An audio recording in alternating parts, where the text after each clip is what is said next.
And he was dating someone else at that time. He was over in Tampa dating another person at that time, which I can't remember the girl's name, but Casey said she used to be a nanny, just to let you know that his friend, because at one point Casey said that Jesse's friend could help watch Kaylee, and that was... Jesse's new girlfriend used to be a nanny? Yeah, well, it was actually his old girlfriend. The girl that he was dating, then he was starting to date Casey, and then he went back to his old girlfriend when Casey and he kind of separated. And this was during, I guess, while Casey was pregnant. She didn't say anything to Jesse until the morning Kaylee was born.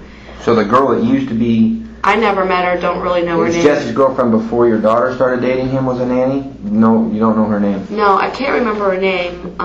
Casey had told it to me, but I can't remember it.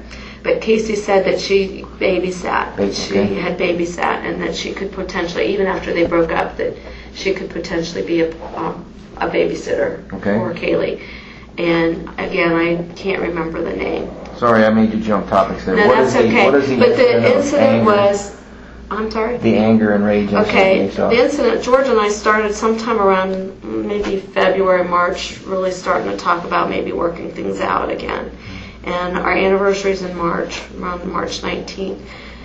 We spent some time in Fort Myers. I went down there because that's where he was staying. And I know it wasn't on my anniversary, but it was either like a week or so before, a week or so after, but somewhere in March, he had come up and we had gone out to the movies. And when we got back, we saw Jesse's truck outside. And it was after midnight when we got back. This is March of what year? 2006, because it was before Kaylee's first birthday. And we got back inside. Usually, they're sitting on the couch watching TV. Well, you know, our house, you come in, they're usually sitting on the couch. When we came in, I heard the TV in Casey's room. We knew Jesse was there, so we walked in the room, and Jesse's in Casey's bed. They're watching TV, and the baby's with them. George was furious, and I said, don't say anything, because at that point it wasn't his house, it was my house. You know, he wasn't the man of the house because he wasn't living there. So I told George, don't worry about it, calm down, I'll take care of it. So I walked him out, and he went on to his hotel. And I came back in, and I told Casey that I said, I took her to the kitchen. I told her, I said, I want to talk to you. I took her to the kitchen, and I said, what the hell is he doing in your bed? And she says, well, Mom, we're just watching TV. I said, I understand that, Casey. And they were dressed. It didn't matter. I said, Casey, you know the rules. I said, no boys in your bedroom unless we're home. The door's always open. And the door was open, but I said, no one's on your bed. He goes, well, you know, we were just laying there because Kaylee. I said, it doesn't matter. You could have put Kaylee down in the crib. The rules still apply. Well, he didn't really say anything that night, but Casey went and asked him to leave. The next day, I heard his wrath. He got really upset with me, said that I was wrong, was yelling at me, said I had no right. Is that your house? At my house. So he came back? Yeah, I had no right to tell him he heard the things that I told Casey, because I said, get him the hell out of my house. I don't want him in your room. You know, I was upset. And so he, you know, I said, Jesse, it's my house, my rules. I said, you have to respect that. And if you don't respect that, then, you know, we're going to have an issue, because you're not married to my daughter yet. And I said, just because you're engaged or whatever still doesn't change the rules of this house. And I said, you need to respect those. And I mean, he got very angry, shouting match. And, you know, to the point where I felt very uncomfortable. And that was the first turning point where I thought, this kid is not a good person for my daughter. Because number one, you know, I started seeing, as time went on, he was real good, like I said, when George was there and stuff like that. But as time went on, I mean, he was just there all the time. He was there babysitting Kaylee. He'd come in, he'd just lounge around, he'd be in his, you know, he'd just hang out, you know. And I'd come home and, you know, he'd be there watching Kaylee. Casey'd be working, and she was still actually working at Universal at that time. Well, not for Universal, but for Color Vision at that time, because she never did work for Universal. It was Kodak, right? Kodak and then Color Vision. Color Vision took over when Kodak lost their contract.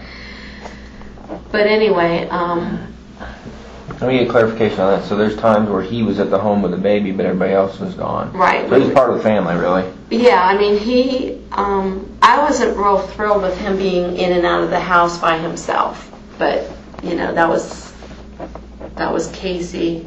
You know, a lot of times I thought she was going to take him over to his mom's house, you know, because once in a great while his mom or his dad would watch Kaylee at the house while they were while they were engaged and stuff, because they still thought that they were going to be grandparents potentially and things like that. But a lot of times, you know, he'd be there every night, you know, at the house. And Can I, and this is going to be, I don't mean to intrude, but was there a riff at the time between Jesse and Casey, or you and Jesse, anything like that? The only when he found out that it wasn't his child? No, absolutely not. In fact, that week, you know, it was... I'm just trying to determine where the frustration may have come from. No. The frustration between him and I started that night that he did not respect my wishes, you know, the next day. And that's long after the child's birth. That was like in May. Up until that, March. Up until that, I mean, it was very, you know, it was a decent relationship. He even came and asked our permission before, and George and I were separated. It was around Christmas time, or a couple weeks before Christmas. Asked our permission if he could ask Casey to marry him. And George and I weren't 100%. George always had a little bit of feelings like he wasn't real sure of this kid, but really didn't have an opportunity to spend a lot of time with him. Wasn't really a fan of his father, but just kind of, you know, put up with them because potentially, you know, could be related in, you know, some ways an in-law. His dad kind of is like a... Setting the foundation for future relations. Yeah, try to be good, and if this is what Casey wants, this is what you're going to do. After I saw, you know, him in a different light, and he was always one that would have an opinion, very strong opinion. If you watched a TV show, he'd have opinion about, you know, what they were talking about. Jesse did. And if you didn't agree with him, he'd kind of like, well, you guys are wrong, blah, blah, blah. I mean, Casey and Kate, you know, George and I are kind of, and same way with Lee, we all, you know, if we say our opinion, we all value each other's opinion. No one says, well, you're absolutely wrong, or blah, blah, blah, you know, especially when it's a topic, and it's not factual things or whatever. Can I ask you while you're on that thought process? Because I know the question keeps coming up about the father, the biological father, maybe from being right there at this, and that was something to get to at the end, but is there any conversation that would help us to identify that person so we can answer those questions? Well, Casey and George and I actually went to an attorney and had everything put in legal will and all that stuff in case something ever happened to Kaylee or Casey. I'm sorry? Paul? Paul didn't do it. He sent us to one of his friends that does family law. Who is that? You know, I have it in the strong box. I can pull it up. I can't remember his name, but Does he have like paperwork with the he has paperwork of it. Name? No, biological father was never documented because it's never on the birth certificate. Who is that then? I believe his first name's Eric, and if I heard his last name, I would know it, but I can't remember. It really didn't. It really didn't stand out because, from what Casey told me, he had come into town. They were old friends from school. They got together. Eric was going through a tough time. Casey was in between friends, and they just had a one-night stand. So they're old friends from school? Yeah. Like high school?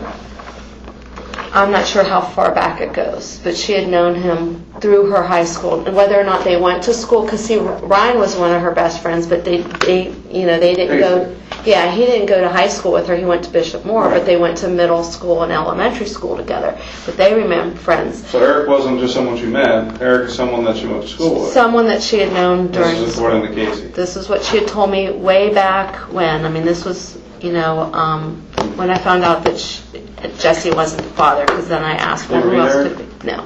Who was her? You never met Eric? You never had dinner with him and talked over? No. Giving him parental rights? He never came by to visit one night and then went to the airport? He lived out of state, from what she said, either Tennessee, Kentucky. But you're saying you never met him? Never met him. You guys never had dinner with him? Never. The thing was, by the time Casey realized when she was pregnant that it wasn't Jesse's, because she thought it was Jesse's, then she knew it had to be one other person, so that had to be, this person, Eric. I think his name was Eric.